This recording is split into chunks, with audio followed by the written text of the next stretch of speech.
Good day. On Wednesday, 29th September 2021, President Erdogan of Turkey flies to the Russian seaside resort of Sochi to meet with his old sparring partner and sometime friend, President Putin of Russia. There are numerous meetings, bilateral discussions, conversations between Putin and Erdogan, and these take place almost continuously, and they fill President Putin's diary, as can become very obvious if one spends any time going through his website.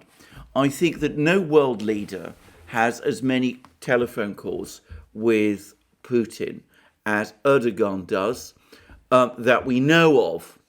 In fact, there are reports, there are hints that Putin and Xi Jinping of China, have even more regular contacts, but the Kremlin is extremely careful not to publicize the existence of these reports, of these conversations between Putin and Xi, and neither, by the way, do the Chinese. So those remain confidential. The conversations between Putin and Erdogan are fully public, and as I have said, I doubt that any other leader, apart perhaps from Xi Jinping, has as many contacts with Putin as does Erdogan. Now, why are the two leaders meeting at this time? The first thing to say is that in some ways, Russian relations with Turkey have become extremely close over the last few years, and at the same time, they've also become extremely contentious. Russia and Turkey back different sides in the wars in Syria, in the Caucasus, and in Libya. I say in the Caucasus because Turkey has openly backed Azerbaijan in its conflict with Armenia, and Armenia is, of course, a Russian ally. The Russians have now been quietly stepping up support for Armenia. They're deploying troops, Russian troops, along the Armenian border, and there is talk that there may be a major arms deal pending, whereby the Russians will re-equip the Armenian military after its disastrous defeat in the Nagorno-Karabakh war of a few months ago. But it's also fair to say that the Russians have been anxious to keep lines of communication open to Azerbaijan also, and Azerbaijan is apparently also angling for an arms deal with Moscow. So that though Russia clearly ultimately backs Armenia in this conflict, it has up to now managed to mediate between the two sides, and in some ways has succeeded in drawing Azerbaijan itself closer to Moscow on the basis of the deals that it negotiated to end the recent war. Having said that, if the situation in the Caucasus is complicated enough, and if Erdogan has some reasons to be aggrieved by the way in which the Russians have managed to minimize Turkey's gains in that recent war, the situation in Syria especially, but also to some extent in Libya, remains extremely fraught. In Libya, there is now an uneasy stalemate and attempts to set up a government, a national unity government, which both Turkey and Russia back, but that, it has to be said, looks an extremely unstable arrangement, and there is no confidence about how long it will last. But it is, of course, Syria that remains the major point of conflict between the two countries. Turkey, Erdogan in particular, began to back heavily back in 2012 the insurgency against President Assad's government. He did that Erdogan did that for a number of reasons. Partly he did that because he was encouraged to by the United States and Britain and his erstwhile allies in NATO, who were looking to overthrow President Assad as part of their general program of restructuring the Middle East following the Arab Spring. But Erdogan undoubtedly did have certain objectives of his own in Syria.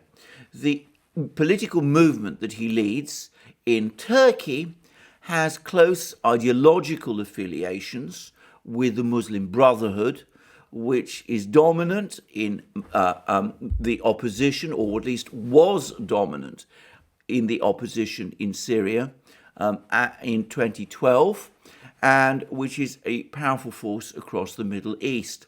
That, by the way, aligns Turkey with Qatar, which historically has also been a supporter of the Muslim Brotherhood.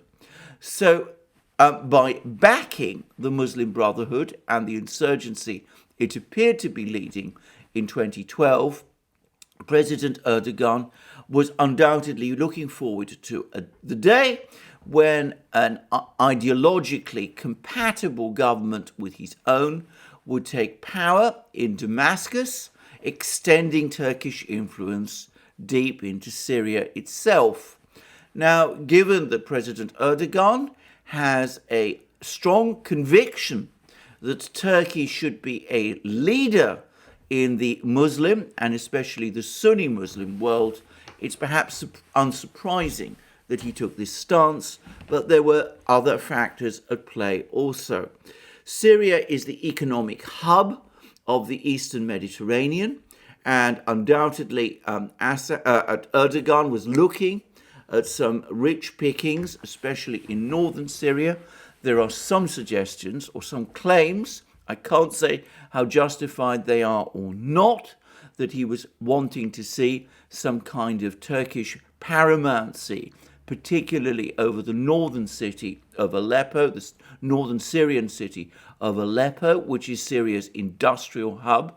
And undoubtedly, he wanted to extend Turkish influence into Syria, in part as part of his overall program of restoring Turkey to a major position amongst the world powers, a policy that is sometimes called neo-Ottomanism, a policy that seeks a sphere of influence for Turkey in the surrounding Muslim states, particularly those which have either Sunni Muslim or Turkish-speaking populations. And in Syria also, I suspect that there might have been another factor, which is his own hostility to the Kurdish militia there, embedded in northeast Syria, which he may have seen as a potential risk and which he wanted to counter in the event that Syria were to break up by inserting Turkish troops and Turkish influence into Syria. Well, that may have been his strategy. It's not always easy to say because Erdogan doesn't always make his intentions, especially with respect to Syria, fully clear.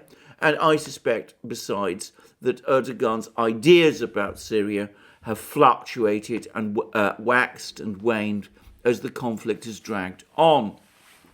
But regardless of what his overall objectives in Syria were, Erdogan did back the insurgency in Syria and did do so in fulsome terms. However, in 2015, his expectations of a victory in Syria were dashed when the Russian military intervened in Syria and brought President Assad's government back from the brink of defeat to the point today when it essentially dominates most, though not all, of Syria. And President Erdogan has had to watch and see as the Russians and the Syrians, with Russian backing, have gradually bottled up the various insurgents that Erdogan has supported in the poor province of Idlib in northwest Syria, where apparently humanitarian conditions have become increasingly difficult, where there is also often violent factional infighting between the various insurgent groups, and where Turkey tries to maintain a precarious peace between them. I would add that the situation in Idlib continues from Erdogan's perspective to deteriorate from a military point of view. Latest reports speak of the Syrian military edging closer to achieving full control of one of the major highways in Syria. And of course, the Russian Air Force regularly carries out bombing raids in Idlib of people that it qualifies as terrorists. So this has been an uneasy and difficult relationship between Russia and Turkey over Idlib. It's been a major bone of contention. But at least from Erdogan's point of view, he can point to one major fact which perhaps does at least give him some degree of appreciation for Russian moves. There was a major breakdown in relations between Russia and Turkey in November 2015 when the Turkish Air Force shot down a Sukhoi 24, a Russian Sukhoi 24 bomber. But over the course of the following year, Turkey and Russia patched up relations, and since then, despite strong disagreements about Syria and sometimes difficult discussions between the two countries, overall, the Russians have been extremely careful to keep Erdogan informed about their moves in Syria and to consult with him widely. And by the way, this, from a Russian point of view, paid rich dividends at the end of 2016 when Erdogan and his military did not intervene in the events in Aleppo, which at the end of that year brought that city finally and conclusively back under Syrian government control. On the contrary, Erdogan and Turkey agreed a deal with the Russians, which was then put forward by the Russians and the Turks to the UN Security Council and is enshrined in a joint resolution resolution of the UN Security Council, which charts what might conceivably become a pathway for eventual peace in Syria. And of course, the Russians and the Syrians, together with the Iranians, have worked together to create a negotiating process known as the Astana process over the capital city, after the capital city in Kazakhstan, where some of the early meetings were held, which is supposed also to chart a pathway to peace in Syria. It's fair to say that not all of these diplomatic initiatives over Syria have gone especially well from Erdogan's point of view. As we have seen, over that time, President Bashar al-Assad has gradually and incrementally increased his control of more and more of Syria and continues to do so. And it's increasingly clear also that the various groups that Erdogan backs have been increasingly marginalized.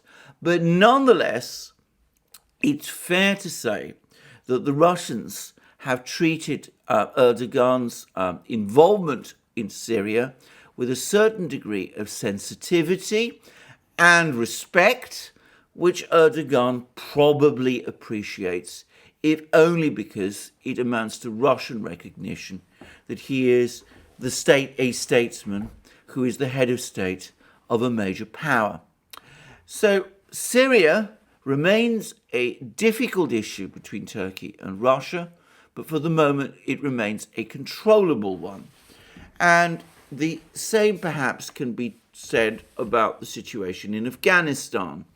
Now, the Russians and the Turks do not exactly back different sides in the conflict in Afghanistan. Both of them have recently been reaching out to the Taliban and have been trying to develop a dialogue with the Taliban. But it's probably fair to say that the Russians look upon Erdogan's attempts to insert Turkey as a player in Afghan politics and to operate, for example, Kabul airport with some degree of skepticism and perhaps even downright suspicion. Still, it's an issue that they can perhaps work out with each other. And for the moment, the two in Afghanistan seem to be working in tandem with each other rather than in outright conflict. And it has to be said that in some other respects, the relationship between Turkey and Russia has become increasingly close. First of all, it is a burgeoning economic relationship. The Russians have built the Turk Stream pipeline, which has made Turkey an important natural gas hub. The Hungary, an EU member state, has recently agreed a deal with Gazprom, the Russian state the gas export monopoly, for supplies of natural gas. And that natural gas, it seems, is largely, or perhaps even entirely, going to pass through the Turk Stream pipeline. In other words, it's going to come ultimately via Turkey. And that is important, both in providing Turkey with a measure of energy security, but also in positioning Turkey as an important natural gas hub. And it must be said that both Turkey and Russia have carried out significant investments in each other's economies. The Russians have been helping Turkey with all sorts of projects like building nuclear power stations and such like. The Turks, for their part, are major investors in the Russian construction industries. So there is a growing degree of economic and commercial interchange between the two. And of course, Turkey has become a major destination place for Russian holiday makers. It's a place where many Russian tourists go. From the perspective of Russian tourists, any weakness in the ruble is not going to matter very much in Turkey, because the Russian ruble is always going to be a stronger currency, indeed a much stronger currency than the Turkish lira. And for many Turkish hoteliers, restaurateurs, people involved in Turkey's very large holiday industry, which, by the way, is not just an important part of Turkey's economy, but also employs and many people who form an important part of Erdogan's electoral base. This relationship with Russia in terms of tourism has become an increasingly important one. Turkey, by the way, was the first non-Soviet country which accepted payments by Russian tourists using the Mir payment card. This is a new credit and debit card system created by Russia in rivalry to Visa and MasterCard, and in partial substitution to Visa and MasterCard. It is now the most widely used card in Russia. It operates entirely outside the dollar system, and it is accepted in Turkey. Egypt, by the way, will probably follow suit before very long, and I'm sure that Syria will also. But Turkey has been the first. Other countries, other former republics of the Soviet Union, of course, already accept payments with the Mir card. So there is a burgeoning and increasingly successful, even thriving, economic relationship. And complicating everything, and perhaps adding another extra layer, there is increasingly a defense partnership too. And this centers on Erdogan's decision back in 2016, immediately in the aftermath of the attempted coup against him, to buy from Russia the S400 anti-aircraft missile system. And this has obviously made the United States extremely unhappy.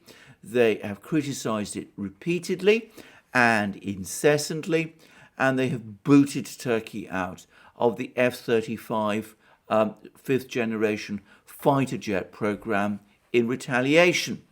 Now, there's been some reports recently that Erdogan, far from holding back on the or reconsidering the S400 purchase, has decided instead to double down on it. And there were some reports of about a few weeks ago coming out of Russia that Turkey was now looking to buy another brigade of S-400 anti-aircraft missile systems from Russia, something which, of course, would incense and upset the United States. And it was interesting to see how the American-based website, Al Monitor, which claims to report on the Middle East, poured cold water on the story. It alleged that there was, in fact, no such plan, that there was no real intention by Turkey to buy more S-400 missile systems. And the title of the article, which dates from 3rd September, actually reads as follows: Is Moscow using the S-400 against Turkey? Ankara denies the suggestion from Moscow that a second batch of S-400s is headed for Turkey and says it is an effort to stall Turkey's talks with the United States and Europe. And then we went on to read in the Al Monitor article comments like this: the military logic of Turkey's highly controversial purchase of S-400 anti-ballistic missile defense systems from Russia in 2017 continues to defy many analysts. And it then went on and on to say that this is all a huge mistake by Turkey to buy these systems, and the latest indications from Russia that Turkey was considering buying them again were untrue. And we read comments like this: clearly unhappy about the timing of these statements from Russia, Ankara's response was icy to say the least. Sources close to Turkey's defense industry denied that any such deal would be concluded in the coming months. This is a topic that can be discussed at any time, but we have no such request at this stage. Well, it's fascinating to see how just in a few weeks all these confident denials about Turkey's intentions of buying more S-400 missile systems have been turned on their head, because as we read in Al Jazeera, in fact, Turkey is indeed planning, or at least negotiating with the Russians, to buy more S-400 systems. And we read in Al Jazeera on 26 September 2021, that's just 13 days after that Al Monitor article, an article which reads: Erdogan, Turkey could buy more Russian S-400s despite US warnings. Turkish president says Ankara considering more of the Russian defense systems in defiance of US objections. So it seems as if there are indeed discussions between Turkey and Russia on buying more S-400 systems underway, though it is likely that those discussions are at an early stage, though there will probably be some talk about them when Erdogan and Putin meet in Sochi in a day or so.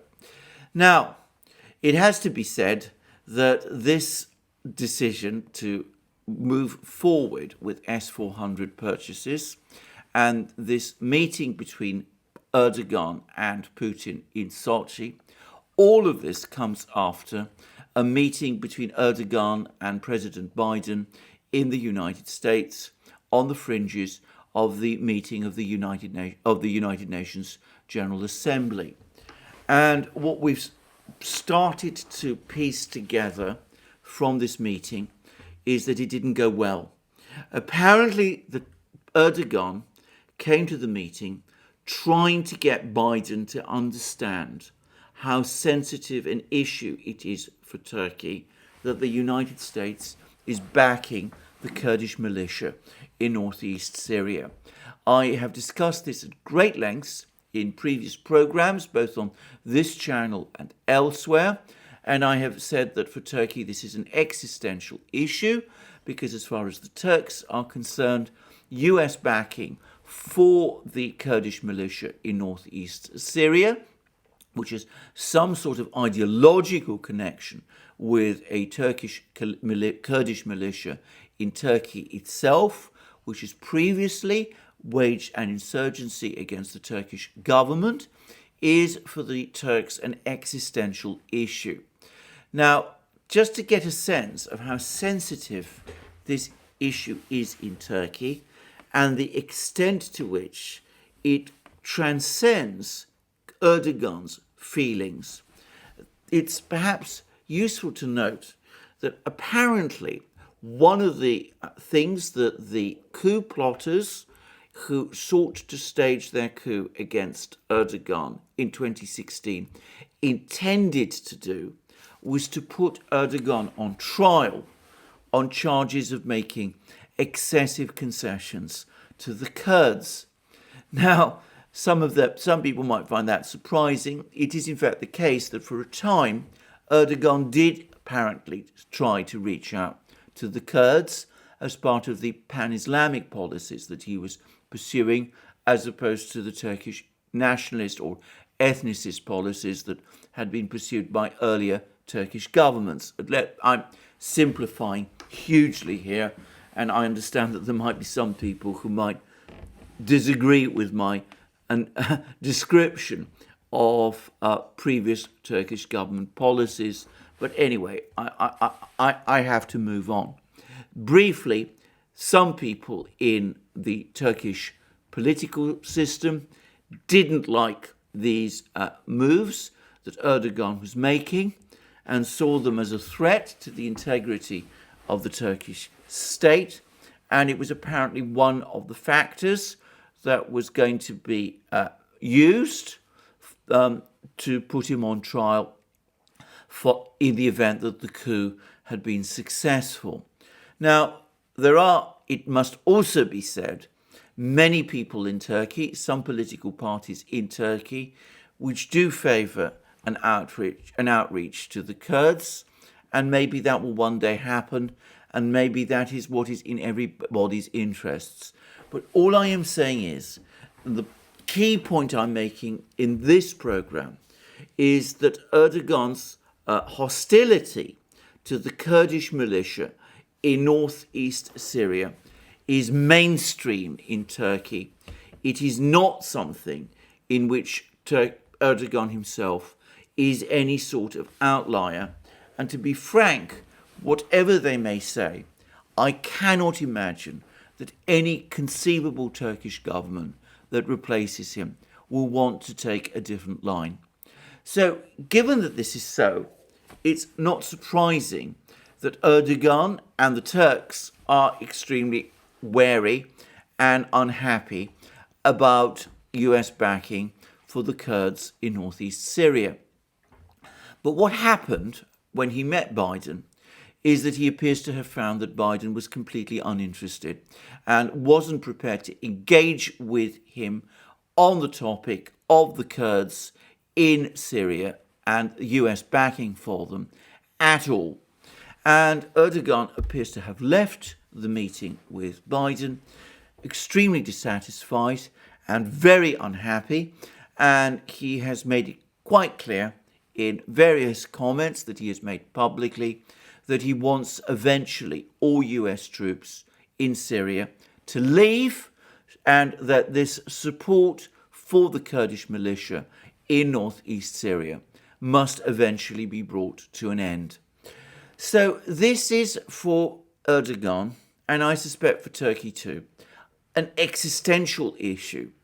He has ambitions and has invested considerable emotional capital in supporting jihadi groups in Syria. But ultimately, their success or failure is not for him or for Turkey the existential issue that US backing for the Kurds in northeast Syria is. That is the distinction that I think many people in the West, certainly in the United States, do not fully understand.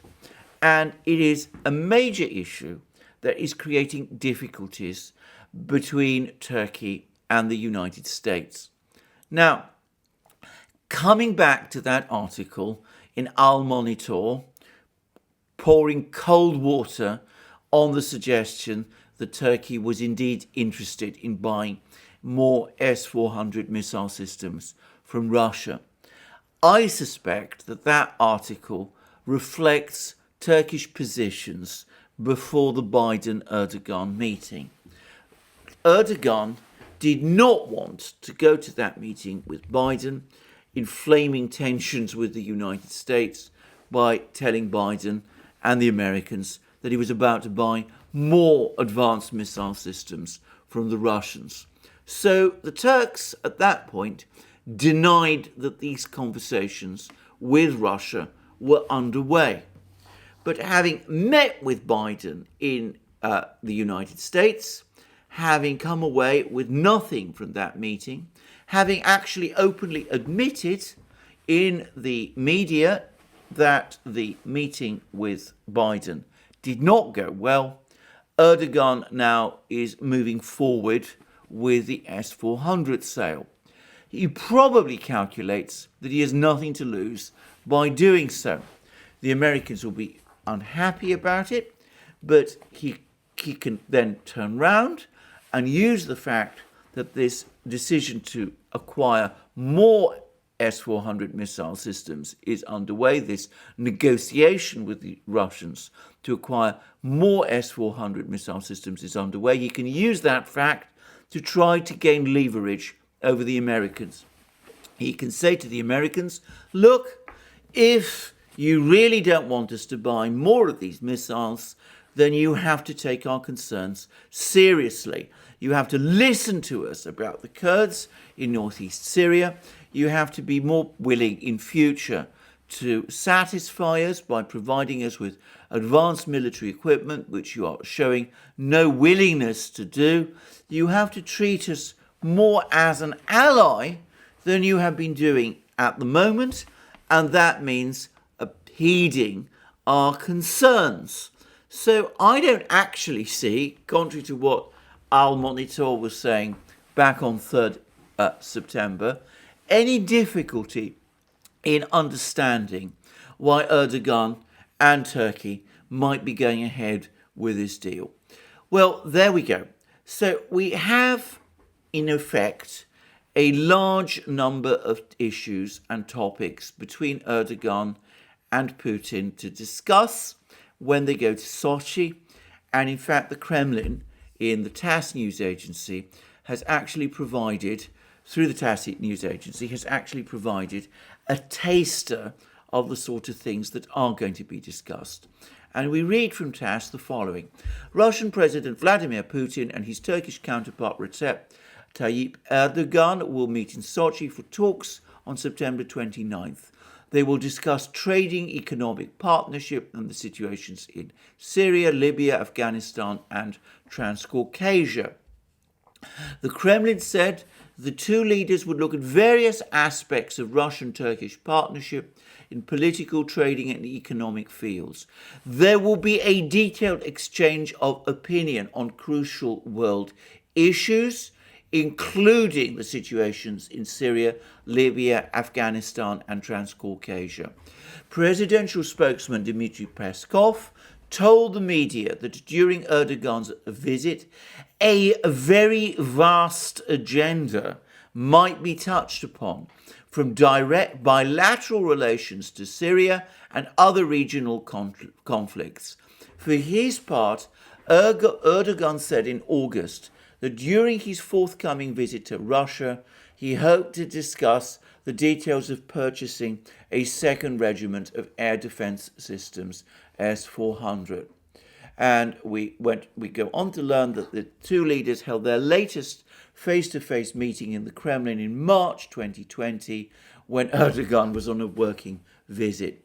Amid the world pandemic, all further talks between them were by telephone or video link in both bilateral and multilateral formats.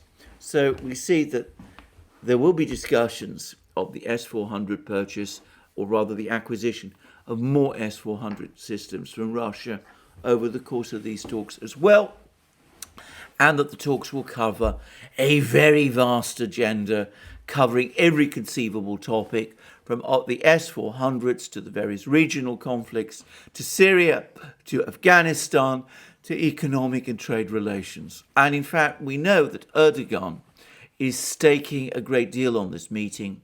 He is looking for a further big upgrade in relations with Russia as he becomes increasingly disillusioned and unhappy with his relations with the Biden administration and with the United States.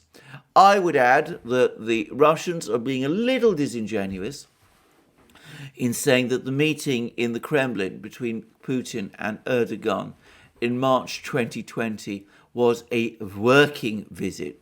It was actually a visit connected with a conflict in Idlib province, in which the Turks had used their drone systems to attack and destroy certain Syrian military formations, resulting in the Russians to take counteraction, which put the Turks in a position where they had to retreat. And humiliatingly for Erdogan, when he did arrive in the Kremlin, he was kept in a room where there were pictures of the battles between Russia and Turkey in the 18th century during the period of Catherine the Great, when Turkey was defeated by Russia. So it's probably not a meeting that Erdogan wants to be reminded about.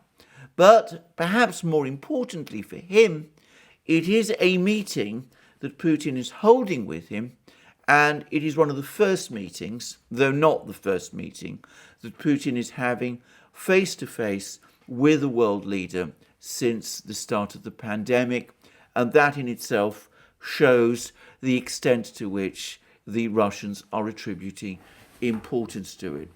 Now, I'm going to make a few final points. Firstly, however tetchy relations between Erdogan and Putin can get from time to time, and there's numerous indications that they can get extremely tetchy indeed. Erdogan cannot be oblivious to the fact that the Russians always treat him with considerable attention and mostly with great respect. Unlike the Americans, who simply decline to take him seriously and refuse to engage with him on existential issues for Turkey, such as the Kurds in northeast Syria, the Russians are prepared to talk to Erdogan and to Turkey over what we learn is going to be a very vast agenda. They're prepared to discuss every issue, every point of conflict, Syria, Libya, Afghanistan, the Transcaucasia. They're prepared to engage with him on economic and industrial issues. They treat him, in other words, as the leader of an important country, Turkey, a rising power, as he likes to believe, a country that wants to achieve a certain position in the world and which Erdogan very much wants to see achieve a certain position in the world. He cannot but contrast the relative respect, in fact, the great respect the Russians extend to him and the seriousness with which they engage with him, with the disdain, bordering sometimes on outright contempt, he gets in his relations with the Americans. And that, at a human level, must influence him in wanting closer relations with Russia. So there is that to consider. The other point to consider, however, is the extent to which this move towards Russia is Erdogan's own particular project, or whether it is in fact supported by Turkey, by Turkish opinion overall. I say that because Erdogan's position in Turkey, though in my opinion still extremely strong, is increasingly looking less strong than it once did. Turkey has been going through a difficult period economically for some time. Living standards have fallen. Inflation is very high. The lira, the Turkish currency, is weak. and this has dented Erdogan's support in some of the big cities in Turkey, Ankara, Izmir, and above all Istanbul, which had previously been secure places of support for him and for his party. And it's fair to say that there are a great many people, a great many parties in Turkey that are strongly opposed to Erdogan.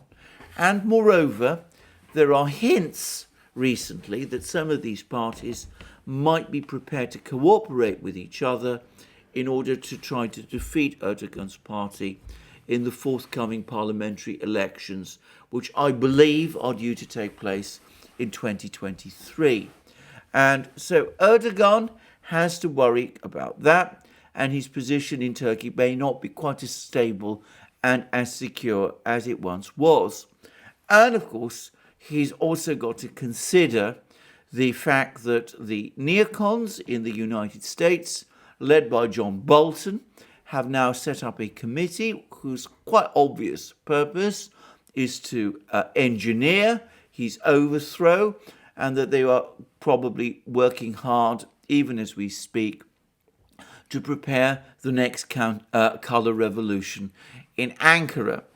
My own view is that Erdogan still overwhelmingly dominates the political scene in Turkey. I think he's probably strong enough politically to see off these challenges, but it's impossible to say this absolutely for sure. So if Erdogan does indeed fall or lose power, will all these arrangements that he is forging with the Russians, will they survive him? Will we instead see Turkey revert to being the loyal NATO and US ally that it was in the past? Well, I'm going to here offer my own opinion. I think they will survive him. I think that there's been a major shift in Turkish opinion, public opinion, on the world situation in over the last 2 decades. I think that whereas in the old days, during the Cold War and in the immediate post-Cold War period, Turkish opinion was overwhelmingly pro-American and anti-Russian, I think the realities today have reversed.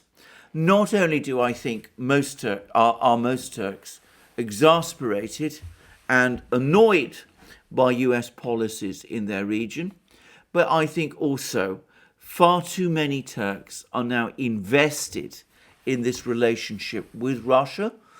We talk about all those people, all those hoteliers and restaurateurs and all the rest, and of course all those business leaders with their investments in the Russian construction industry and all of that. Far too many Turks are invested in this relationship now to want to see it unravel.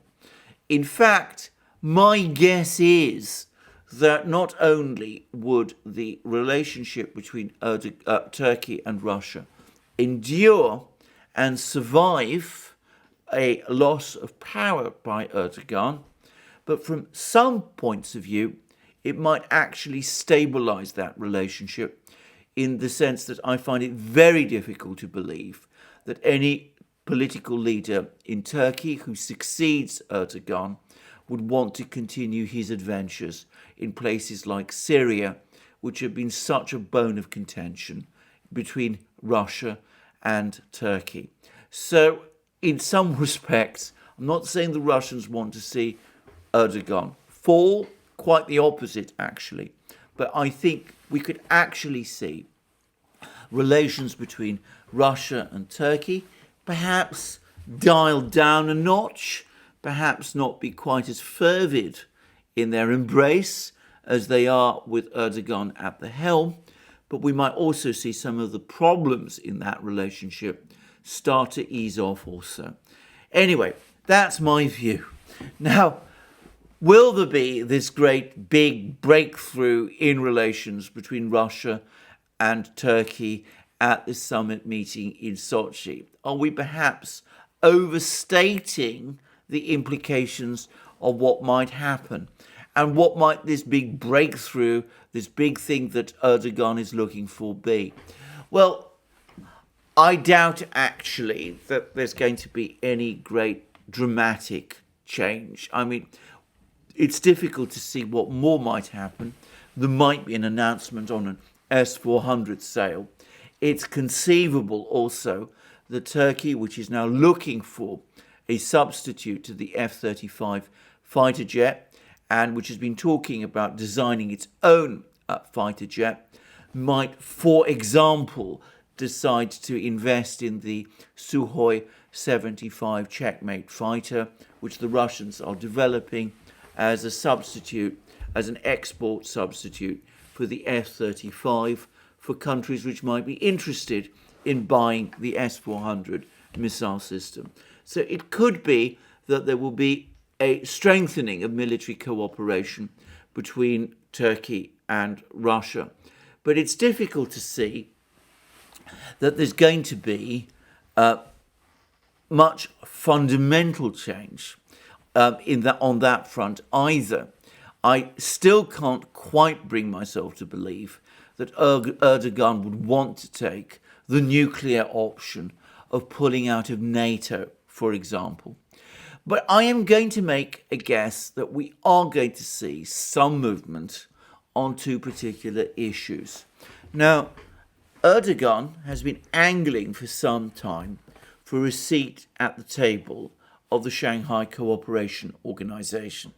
Now, he does have some kind of partner status in the SCO, but the Russians and the Chinese have pointed out to him in the past that Turkey can't join the SCO whilst it remains a member of NATO, NATO being, of course, a rival alliance.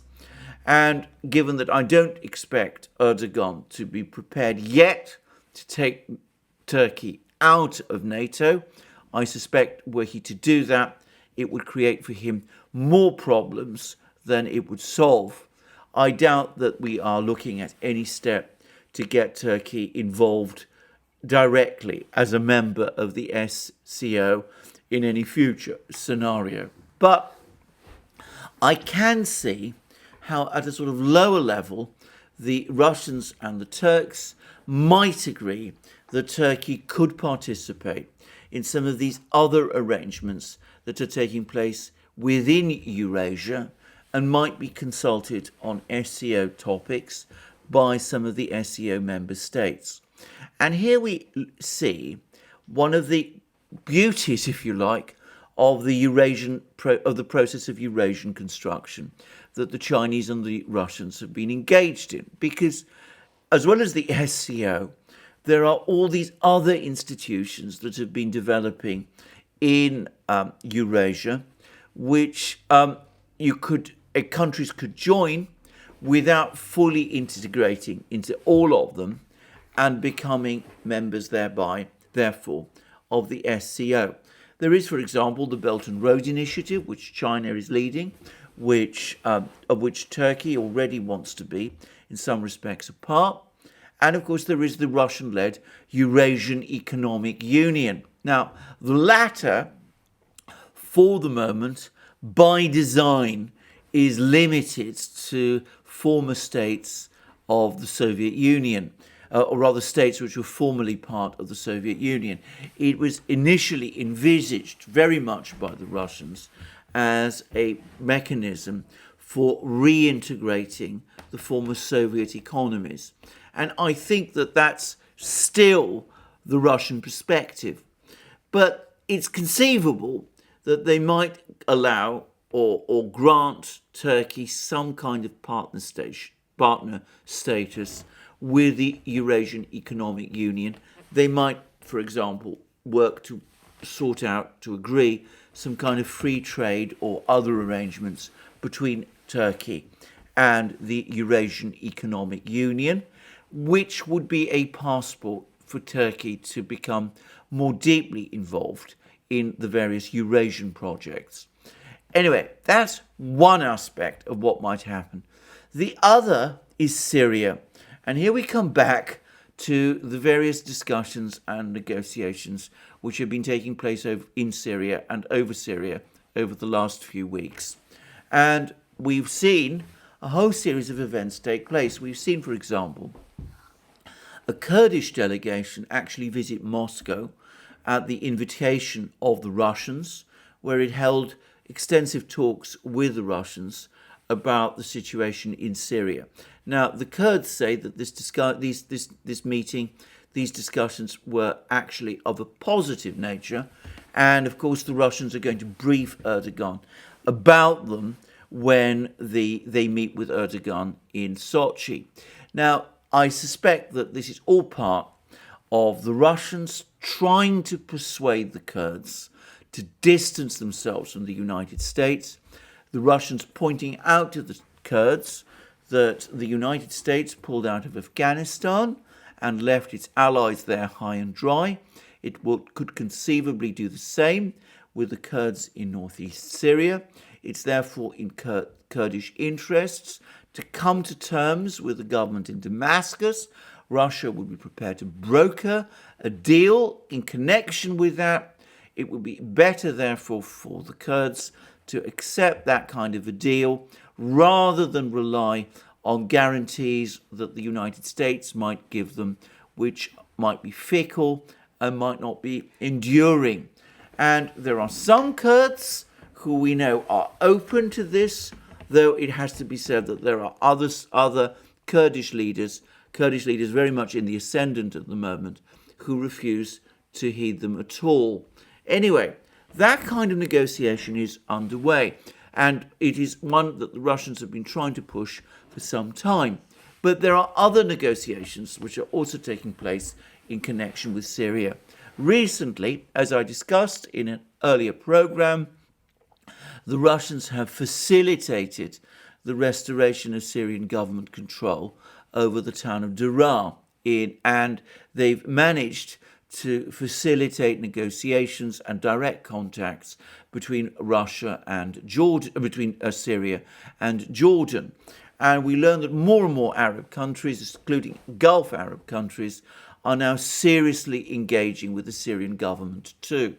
So the Russians could be pointing out all of this to President Erdogan, and they could be saying that the Syrian war is indeed winding down, and the time now is to give these negotiations to set up a new Syrian constitution, which were agreed between the Russians and the Turks all that way back in 2016 at the time of the fighting in Aleppo, the Astana process and all of that, the time has now come to give all of that an extra push in order to try to bring the Syrian war to an end, to get the fighting in Syria ended, to get the various jihadi fighter groups, the various terrorist groups, as the Russians call them, out of Syria once and for all, and to set up some kind of inclusive government in Syria. To be very clear, this would be something of a trick, because ultimately I can't imagine any Syrian government that the Russians back in Syria which would not be headed by President Assad.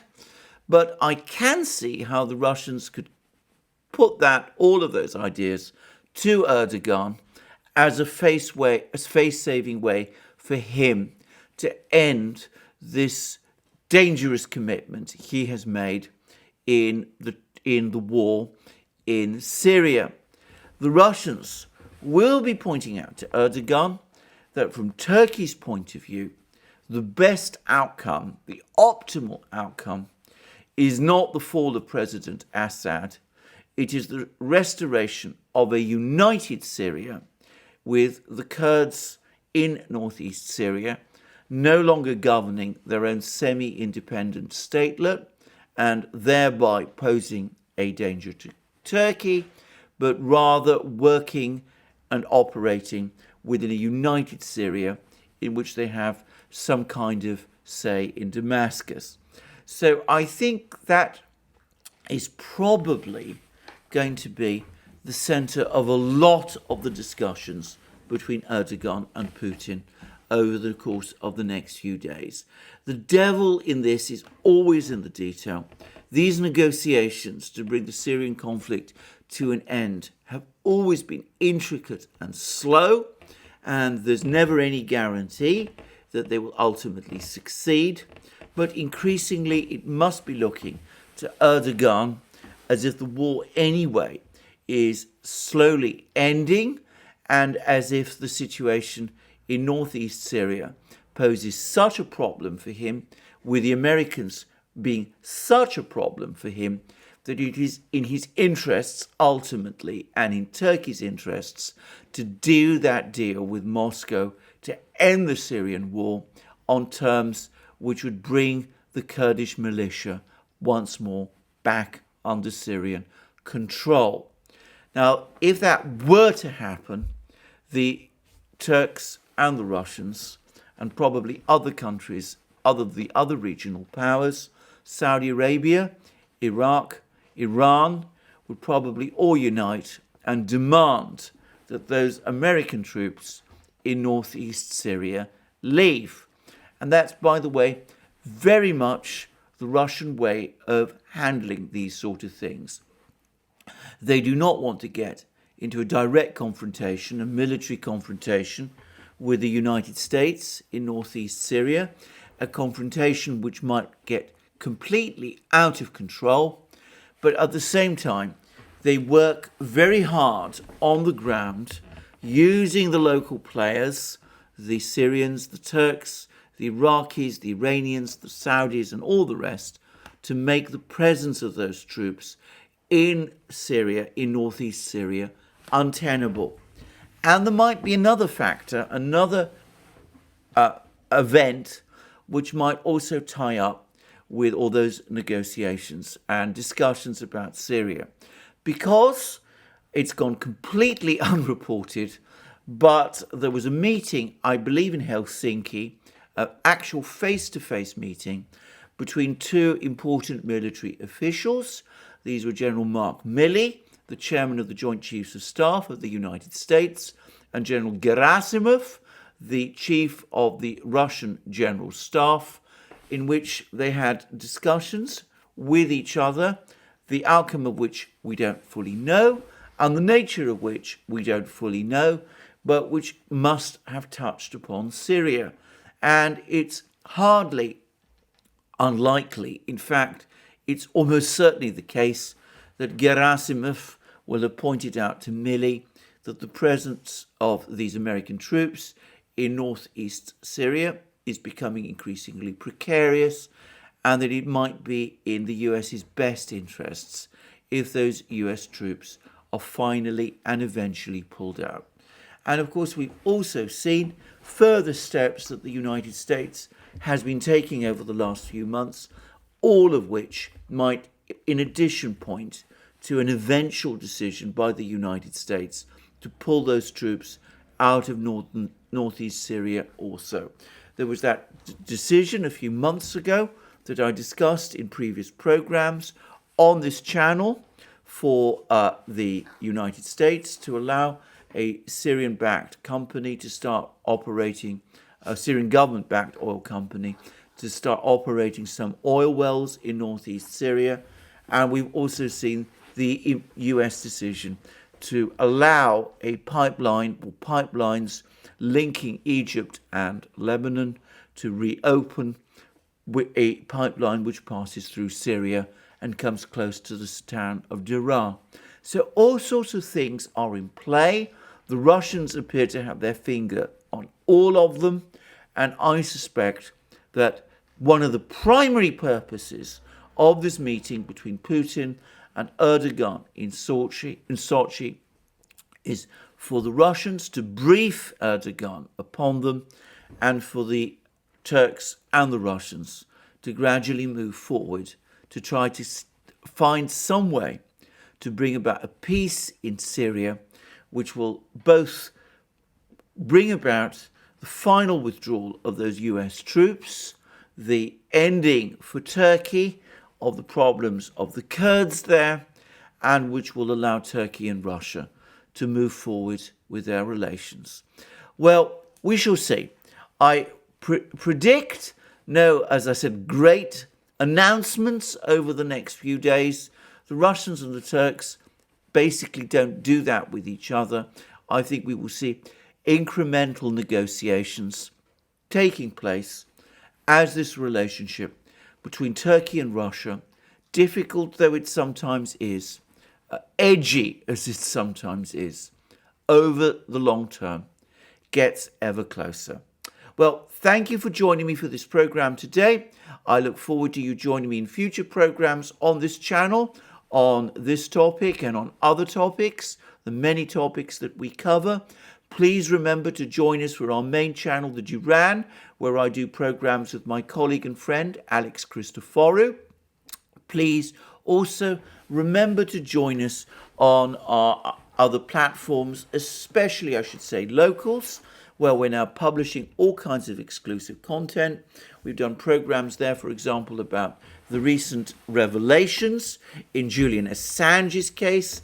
Alex and I have done a video you can find there on this topic. We've also done other videos on many topics, other topics too.